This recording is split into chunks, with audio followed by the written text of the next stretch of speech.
Guys the comeback is definitely on. CSK அவங்களோட ரெண்டாவது விக்டரியை KKR அகேன்ஸ்டா பதிவு செஞ்சிருக்காங்க. ஃபர்ஸ்ட் இன்னிங்ஸ்ல என்னமோ கொஞ்சம் ரன் மிஸ் அவுட் பண்ண மாதிரி தான் இருந்துச்சு. பட் ஃபைனலி பிச் கண்டிஷன்ஸ்ல பார்க்கும்பொழுது அதுவே போதுமானதா இருந்துச்சு. ஆயுஷ் மாத்ரேயோட அசத்தலான பேட்டிங் அண்ட் சஞ்சு அண்ட் ரிவிஸோட ரெஸ்பெக்டபிளான இன்னிங்ஸ்னு பேட்டிங் இவங்க 3 பேரும் சேர்ந்து எடுத்துட்டு போயிட்டாங்க.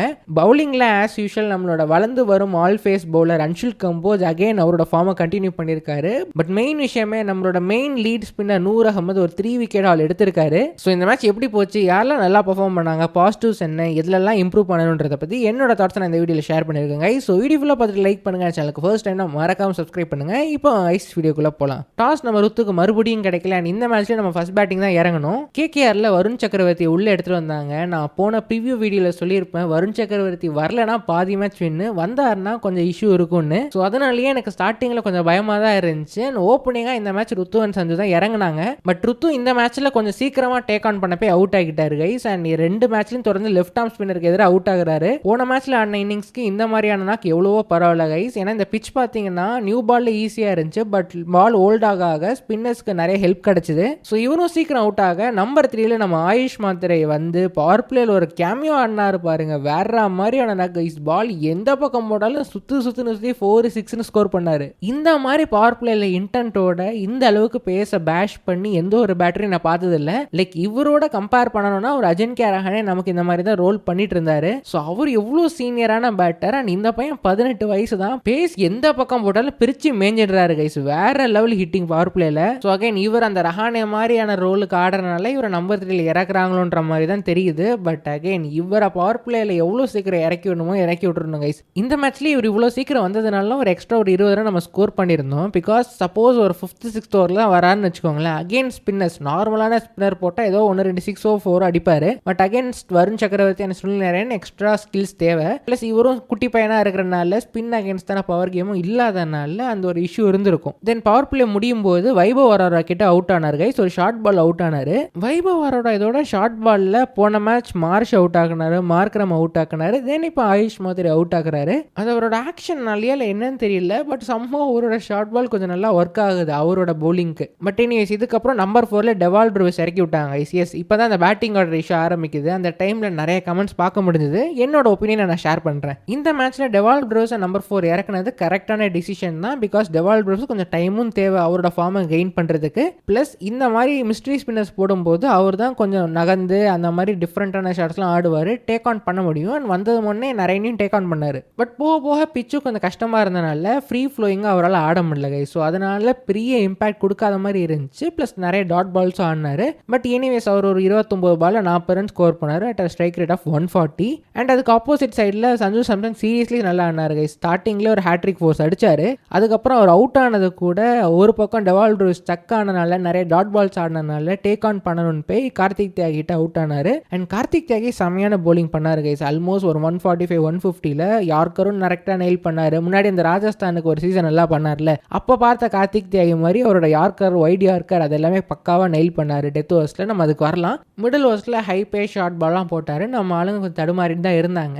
அண்ட் சஞ்சு சாம்சன் அவுட் ஆனோடனே சர்ஃப்ராஸ் கானை இறக்கி விட்டாங்க ahead of Shivam Dube, which is a bad move in my opinion. Sarfaraz வந்தது பேட் மூவ் இல்லை. சிவம் டூபேவை வந்து பின்னாடி ஃபினிஷரா அகேன்ஸ்ட் கார்த்திக் தியாகி நல்லா பண்ணுவாருன்னு நினைச்சது பேட் மூவ். போன மேட்ச்ல டிசி அகேன்ஸ்ட் தான் ஒர்க் அவுட் ஆச்சு. ஏன்னா ஆல்மோஸ்ட் அங்கே பிலோ 140 பவுலர்ஸ் தான். 145 கன்சிஸ்டண்டா போடுற பவுலர்ஸ் யாருமே இல்லை. அதுதான் அவரோட major weakness at the death overs. But இந்த பக்கம் கார்த்திக் தியாகி இருந்தனால அதை சூப்பராக கேபிட்டலைஸ் பண்ணிட்டாரு. And coming to Sarfaraz Khan, எனக்கே ஷாக்கிங்காக தாங்க இருந்துச்சு. நம்ம இந்த வீடியோவில் பார்த்துருந்தோம்ல, சர்ஃப்ராஸோட நம்பர்ஸ் எடுக்கும்போது என்னடா ஸ்பின் அகேன்ஸ்ட் இவ்வளோ மோசமாக இருக்கு. லைக் ரேண்டமாக நீங்கள் சர்ஃப்ராஸ் நேம் எடுத்தீங்கன்னா டெஸ்ட் மேட்ச் ஆடுறாரு, ஸ்பின் நல்லா ஆடுவார், ஸ்வீப் ஷாட் ஆடுவார்ன்ற மாதிரி தானே பார்ப்போம். பட் அகைன் அவரோட நம்பர்ஸ் எடுத்தீங்கன்னா அப்படியே வேற மாதிரி கட்டுது கைஸ். அண்ட் அவர் ஆடின விதமாக பாருங்களேன், ஆல்மோஸ்ட் ஒரு டெய்லன்ற மாதிரி ஆனார் அகைன் ஸ்பின். ரஹானே ஸ்பின் போட்டால் எந்த அளவுக்கு டான்ஸ் ஆடுவாரோ அதே மாதிரி தான் இவரும் பண்ணிட்டு இருந்தாரு.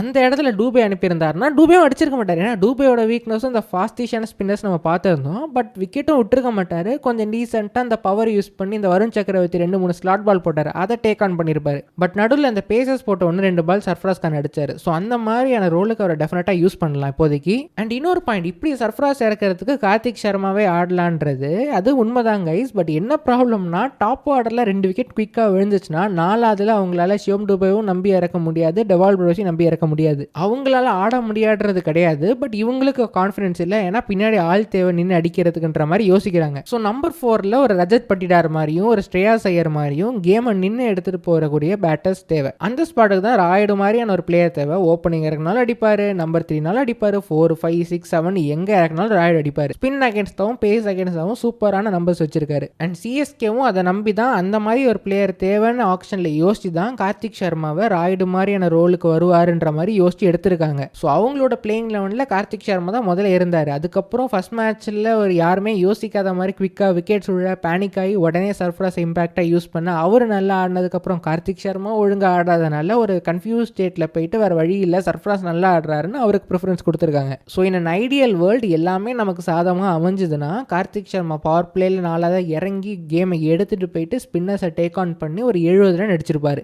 அது 3 மேட்சும் நடக்காதனால ப்ளஸ் சர்ஃப்ராஸ் கான் 3 மேட்சும் நல்லா ஆடினதுனால வேறு வழியே இல்லாமல் சர்ஃப்ராஸ் கானை தான் பிளேயிங் லெவலில் வச்சிருக்காங்க. ஸோ சர்ஃப்ராஸ் ஆடினாருன்னா குவிக்காக டாப்பில் 2 விக்கெட்ஸ் விழுந்தால் அவரோட ரோலை சூப்பராக செய்வார் கைஸ். பட் இந்த மாதிரி சுச்சுவேஷன்ஸில் கண்டிப்பாக அவரால் பெரிய அளவுக்கு இம்பாக்ட் ஏற்படுத்த முடியாது. ஸோ உடனே அதுக்கு அவருக்கு பதிலாக கார்த்திக் சர்மா ஆடி இருக்கலாமே நம்ம கொஸ்டினும் பண்ண முடியாது. ஏன்னா அந்த மாதிரி இருந்தால் ஒரு மேட்சும் நம்ம ஒரு பிளேயரை மாற்றி சாப் அண்ட் சேஞ்ச் பண்ணிட்டு தான் இருப்போம். இதெல்லாம் யோசிக்கும் போது தான் கைஸ் எனக்கு இந்த ஐடியா தோணுது. லைக் கார்த்திக் சர்மாவை டாப் 1 to 5 எங்கே ஆனாலும் ஆடுவாருன்ற மாதிரி தான் லோக்கல் அப்படி தான் ஆடிட்டு இருக்காரு. ஸோ அந்த ரோலுக்கு தான் எடுத்திருக்காங்க ராயுடு ரோலுக்கு. அவருக்கு ஏதோ ஒரு ப்ரெஷர்னாலையும் சரி அவர் நினச்ச அளவுக்கு அவரால் இம்பாக்டாக உடனே டெலிவரி பண்ண முடியல. ஸோ அவரை க்ரூம் பண்ணுறாங்கன்னு வச்சுப்போம். அண்ட் சர்ஃப்ராஸும் நல்ல ஃபார்மில் இருக்காரு. ஸோ அவரை வச்சு தான் கண்டினியூ பண்ண போகிறாங்கன்னா அந்த கஷ்டமான ராயுடு ரோலை ருத்ராஜ் எடுத்தால் நல்லா இருக்குமோன்னு தோணுது. மாத்திரை அண்ட் சஞ்சு பவர் பிளே இறங்கிடுவாங்க. மாத்திரை அவுட் ஆனார்னா சர்ஃப்ராஸ் மேலே இறக்கி விடுங்க, சஞ்சு அவுட் ஆனா ருத்து வரட்டும்ன்ற மாதிரி இந்த காம்பினேஷன் மெயின்டைன் பண்ணிடலாம். அவர் மிடில் ஓவர்ஸில் வந்தார்னா 1s and 2s தானே எடுக்க பார்க்குறாரு இனிஷியலாக, அது ஈஸியாக கிடச்சிரும். ப்ளஸ் பேட் பால்ஸ் ஏதாவது போட்டார்னா அதை 4 ஸ்கோர் பண்ணிடுவார். அண்ட் கேம் ஆக அவரால் 6ஸும் ஸ்கோர் பண்ண முடியும். பட் எனிவேஸ் இதெல்லாம் நடக்காது. பட் இந்த மாதிரி ஒரு ஆப்ஷனை யோசிக்கலான்ற மாதிரி தோணுது guys, if they want to utilize Ayush Mhatre's capability in power play. So right back to the topic. Sarfaraz அந்த இடத்துல மேபி ஷிவம் டுபே இறக்கியிருந்தாங்கன்னா ஒரு 10-15 எக்ஸ்ட்ரா கிடச்சிருக்கும். பட் இவங்க ஷிவம் டுபேவை ஃபினிஷராக பார்க்குறாங்கன்னா இந்த மாதிரி மேட்சஸில் அவரால் அடிக்கவே முடியாது. அது கிளியர், அது நமக்கு தெரிஞ்ச விஷயம் தான். அவரோட லிமிட்டட் அபிலிட்டியில் அவ்வளோதான் பண்ண முடியும். அண்ட் இவங்க அவரை யூஸ் பண்ணுறது தான் இந்த பர்டிகுலர் மேட்ச்சில் கொஞ்சம் தப்பாக இருந்துச்சு. 19th ஓவர் அவர் அடிச்சிருக்கணும் கைஸ், அங்கே மிஸ் பண்ணிட்டார். வைபவ் வராவை கண்டிப்பாக அவர் ஒரு 10-15 எக்ஸ்ட்ரா ஸ்கோர் பண்ணியிருக்கணும். அதுதான் அவரோட மிஸ்டேக் நினைக்கிறேன். மற்றபடி அவரால் அடிக்க முடியாதுன்றது தெரிஞ்சதுதான். ஸோ பெருசாக கிரிட்டிசைஸ் பண்ணுறதுல அர்த்தமே இல்லை. ஸோ ஃபைனலாக 192 ரன் தான் அடித்தாங்க. லாஸ்ட்டாக மொமெண்டமே இல்லாத மாதிரி தான் இருந்துச்சு. நம்ம போன வீடியோவில் 3 மேட்சஸ் பார்த்துருந்தோம். ஒன்று Sanju and Ruthu versus Narine, 2வது Mhatre versus KKR paces, and 3வது CSK strategy both Narine and Varun plays. இதில் first matchup Sanju and Ruthu versus Narine பார்ஷியலாக ஒர்க் ஆச்சு. பட் மெஜாரிட்டியாக இது ஃபெயில் ஆயிடுச்சு.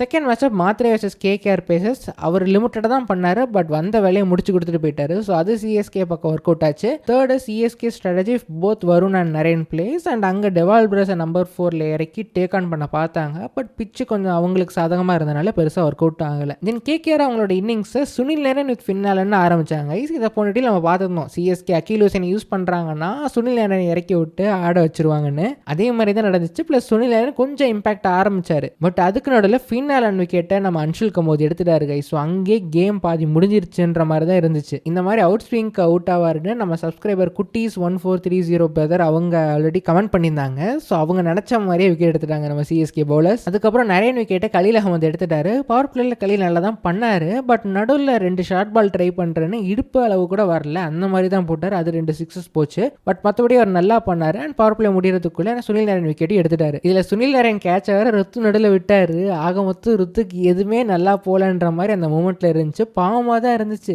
ஒருத்தனுக்கு வாழ்க்கையில் எதுவுமே ஒழுங்கா போலனா அவன் என்ன போனாலும் ஒழுங்கா போகாதுன்னு சொல்லுவாங்கல்ல, அந்த மாதிரி தான் ருத்ராஜோட நிலைமை இருந்துச்சு அந்த டைம்ல. பட் நல்ல விதமா சுனில் நரேன் அவுட் ஆயிட்டாரு. அதுக்கப்புறம் ரஹானே ரகுவன்ஷி வரும்போது சூப்பரான பவுலிங் காம்பினேஷனோட ரொட்டேட் பண்ணிட்டு இருந்தாரு கைஸ் நம்ம ருத்ராஜ் கைக்வாட். எனக்கு தெரிஞ்சு இந்த மாதிரி ஒரு 6 பவுலரோட போனாங்கன்னா அவரால் நல்லா ரொட்டேட் பண்ண முடியுதோன்ற மாதிரி தோணுது. லைக் எம்எஸ்டினா 5 பவுலர்ஸ் இருந்தாலும் நச்சுன்னு ரொட்டேட் பண்ணுவார். அண்ட் ருத்ராஜுக்கு 6 பவுலர்னா கொஞ்சம் நல்லா ஃப்ளெக்சிபிளாக நிறைய ஆப்ஷன்ஸ் இருக்க மாதிரி மைண்டில் தோணுது போல. ஸோ நல்லாவே ரொட்டேட் பண்ணார். நடுவில் ஒரு ஓவர் குர்ஜப்னீத் சிங் ஓட்டிடலான்ற மாதிரி எடுத்துகிட்டு வந்தார் அகெயின்ஸ்ட் ரஹானே. அது தப்பான முடிவு தான். பட் சம்ஹவ் இது பெருசாக ரிஃப்ளெக்ட் ஆகலை எண்ட் ஆஃப் த டே. அதை தவிர மற்ற எல்லா ரொட்டேஷனும் சூப்பராக பண்ணார் கைஸ். இந்த மேட்ச்சில் சுனில் நரேன் ஓப்பனிங் வந்ததுனால அகில் ஹுசைனை வெயிட் பண்ணிட்டு இருந்தாங்க. அதுக்கப்புறம் அவர் அவுட் ஆனோடனே உள்ளே எடுத்துகிட்டு வந்தாங்க. அதுலேருந்து அகில் ஹுசைன் கண்டினியூ பண்ணி 4 ஓவர் நச்சுன்னு போட்டு கொடுத்தாரு கைஸ். 4 ஓவர் 26 ரன் கொடுத்துருந்தாரு. இதில் ரகுவன்ஷி விக்கெட் வேறு எடுத்தார், ப்ரெஷர் கிரியேட் பண்ணார். அண்ட் அந்த எண்டில் நூர் அகமது அதை யூட்டிலைஸ் பண்ணிவிட்டு அவர் ஒரு ஒரு 3 விக்கெட் ஆல் எடுத்தார். பட் ஸ்டில் நூர் அகமத் இதை விட பெட்டராக பண்ண முடியும்னு தோணுச்சு. ஃபஸ்ட்டு 2 ஓவர் நல்லா போடல, பட் லாஸ்ட் 2 ஓவர் ஓரளவுக்கு நல்லா தேத்திட்டாரு கைஸ். லைட்டாக ட்ரிஃப்ட் பார்க்க முடிஞ்சது. அண்ட் கேமரான் கிரீனுக்கு ஆங்கிளை சேஞ்ச் பண்ணி வந்து போட்டு விக்கெட் எடுத்தார். அங்கேயே அவரோட 3 விக்கெட் ஆளுக்கு அப்புறம் மேட்சே முடிஞ்சிருச்சு. பட் ஃபைனலி ரவுமன் பவலும் ராமன்தீப் சிங்கும் கொஞ்சம் ரன்ஸ் தேத்துனாங்க. அவங்க வரும்போது மெஜாரிட்டியாக பேசஸ் அகேன்ஸ்ட் தான் ஆடினாங்கல்ல, ஸோ அதனால் ரன்ஸ் நிறையவே தேத்துட்டாங்க கைஸ். பட் ஸ்டில் அந்த short ball high pace bowler கிட்டலாம் வீக்னஸ் இருக்குன்ற மாதிரினா பெருசாக இல்லை. 2-3 ஷார்ட் பால் மிஸ் பண்ணாங்க, பட் இன் ஜென்ரல் கண்ட்ரோல்டாக தான் இருந்தாங்க. அண்ட் எஸ்பெஷலி ராமன்தீப் சிங் நூர் அகமது அகேன்ஸ்டாக 2-3 பால் ஆடுவார்னு நினைக்கிறேன். ஒரு டபுள் எடுத்துருவார் ஃபர்ஸ்ட் பாலே. ஸோ அவரும் கண்ட்ரோல்டாக தான் ஆடினார். அண்ட் இது அப்படியே பேக் பண்ணுற மாதிரி தான் அவங்களோட நம்பர்ஸும் இருக்குது. நம்ம நேற்று பார்த்துருந்தோம்ல, அந்த வீடியோவில் பார்த்துருந்தீங்கன்னா ரோமன் பவுலுக்கு ஸ்பின் அகேன்ஸ்டாக வீக்னஸ் இருக்குது, பட் இன் ஜென்ரல் எந்த வெரைட்டி ஆஃப் பேஸ் போடால் நல்லா ஆடுற மாதிரி பார்த்துருந்தோம். அண்ட் அதே போல் ராமன்தீப்க்கு லிமிட்டட் நம்பர்ஸ் தான், பட் அவரும் நல்லா பண்ணியிருந்த மாதிரி தான் இருந்துச்சு. ஆல் டைப்ஸ் ஆஃப் பவுலிங் கூட ஆஃப் ஸ்பின் மட்டும் வீக்காக இருந்த மாதிரி இருந்துச்சு சர்ப்ரைசிங்லி, பட் இன் ஜெனரல் அவர் எல்லாத்துக்கும் நல்லா பண்ணியிருந்தாரு. இந்த particular pitch red and black soil கலந்ததுனால Gurjapneet and Overton type of பவுலர்ஸ்க்கு ஹெல்ப் பெருசாக கிடைக்கல கைஸ். நானும் இதை பார்த்ததுக்கு அப்புறம் தான் ஓவர்டன் எப்படியும் முன்னாடி எடுத்து வந்து போட்டுறக்கூடாது, ஸ்பின்னையே போடுற மாதிரி தான் யோசிச்சுட்டு இருந்தேன். பட் அதே போல் சிஎஸ்கே அந்த மிஸ்டேக் பண்ணல. ஓவர்டனை லேட்டாக தான் எடுத்துகிட்டு வந்தாங்க இந்த பர்டிகுலர் பிச்சில். But more then this Anshul கம்போஜோட ரைஸ் வேற மாதிரி இருக்கு கைஸ். லைக் 4-5 மேட்ச் ஆடி இருக்கும், எல்லா மேட்ச்லையுமே டெத் ஓவர்ஸில் இந்த அளவுக்கு எக்ஸிகியூஷன் நான் பார்த்ததே கிடையாது. அங்கே எங்கே 2 மேட்ச் அடி வாங்கினாரு தான், பட் பும்ரா மாதிரியான பவுலர்ஸ் தான் அந்த அடி கூட வாங்காமல் இருப்பாங்க. பட் ஒரு சின்ன பையன் சென்ஸ் 25 வயசு, டொமஸ்டிக் எக்ஸ்பீரியன்ஸ் தான் அதிகம், இன்டர்நேஷனல் எக்ஸ்பீரியன்ஸே எதுவுமே இல்லை. அந்த மாதிரியான ஒரு பவுலர் டாப்லையும் விக்கெட் எடுக்கிறாரு, பாட்டம்லையும் விக்கெட் எடுக்கிறாருன்னா டீமுக்கு ரொம்ப பெரிய ஃப்ளெக்சிபிலிட்டியை கொடுக்கும். இந்த மேட்ச்சில் ஐ திங்க் ஒரு பால் லாஸ்ட் ஓவரில் ஃபுல் டாஸாக விழுந்துச்சு, 6 போச்சு. அதை தவிர மற்ற எல்லா பாலுமே எக்ஸிகியூஷன் டாப் கிளாஸாக இருந்துச்சு. Better version of Tushar Deshpande மாதிரி இருக்குது. ஸோ அன்ஷுல் கம்போஜே with less disciplined and more wide பால்ஸ்னால் அது துஷார் தேஷ்பாண்டே. ஸோ அப்போ எந்த அளவுக்கு ஒரு முன்னேற்றமாக இருந்திருக்குன்னு பார்த்துக்கோங்க. ப்ளஸ் அன்ஷுல் கம்போஜுக்கு பேட்டிங் வரும், அது டெஃபினட்டாக சிஎஸ்கே க்ரூம் பண்ண பார்க்கணும். இதே போல் சிஎஸ்கே கிட்ட இருக்க நிறைய பவுலர்ஸ் எல்லாருமே ஒரு ஸ்கில் நல்லா இருக்குது, ஒரு ஸ்கில் நல்லா இல்லை. ஸோ ஐ மீன் நல்லா இல்லை சென்ஸ் அவங்களால பண்ண முடியும், பட் அந்த அளவுக்கு மேட்சிங்காக இல்லை. அதை எப்படியாவது ஆஃப் சீசனில் க்ரூம் பண்ணுங்க. ஐபிஎல் முடியும் போது நீங்கள் அடுத்த ஐபிஎல்குள்ளே இதெல்லாம் பார்த்துடுவாங்கன்னு சொல்லாமல் கூடவே ட்ராவல் பண்ணி கண்டினியூ பண்ணி டெவலப் பண்ண வேண்டியது சிஎஸ்கே கிட்ட இருக்க பெரிய பொறுப்பு. அதை பண்ணுவாங்களான்றதெல்லாம் வெயிட் பண்ணி பார்க்கலாம். அதை பற்றி டீட்டெயிலாக வரப்போகிற வீடியோஸ்லாம் டிஸ்கஸ் பண்ணலாம் கைஸ். ஸோ ஓவரால் இந்த மேட்ச் நல்லா போச்சு நமக்கு. இந்த மேட்ச்சில் உங்களோட ஃபேவரட் மூமெண்ட்ஸ் என்னன்றதை மறக்காம கீழே மென்ஷன் பண்ணுங்க. So thank you so much for வாட்சிங் வீடியோ பிடிச்சா மறக்காம லைக் பண்ணுங்க, சேனலுக்கு சப்ஸ்கிரைப் பண்ணுங்க, உங்களோட ஃப்ரெண்ட்ஸ்க்கு ஷேர் பண்ணி விட்டுருங்க. அடுத்த வீடியோவில் பார்ப்போம். தேங்க்யூ ஸோ மச் ஃபார் வாட்சிங் again. Take care, bye by.